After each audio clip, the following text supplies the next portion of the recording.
আমরা মেড থেকে সাধারণত এই চার ধরনের ব্যবহার পাই: made in, made by, made with, made of. খুব ইজিলি কিন্তু আমরা শিখব made in, made by, made with, made of. আচ্ছা, মনে রাখবো মেড ইন যখন বসবে, মেড ইন বসবে কোনো কান্ট্রি বা দেশের নামের আগে। যখন কোনো দেশ থাকবে, কান্ট্রি থাকবে বা রিজন থাকবে, অঞ্চল রিজন থাকবে, তখন আমরা ইউজ করব মেড ইন। আচ্ছা, মেড বাই হবে প্লাস কোম্পানি। যখন কোনো কোম্পানি থাকবে, এই কোম্পানির আগে আমরা ব্যবহার করব মেড বাই। আচ্ছা, এবং মেড উইথ এবং মেড অফ এই দুইটা বসবে যখন উপাদান থাকবে।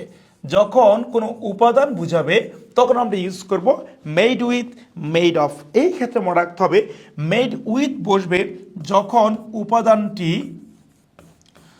উপাদানটি স্পষ্ট দেখা যাবে না।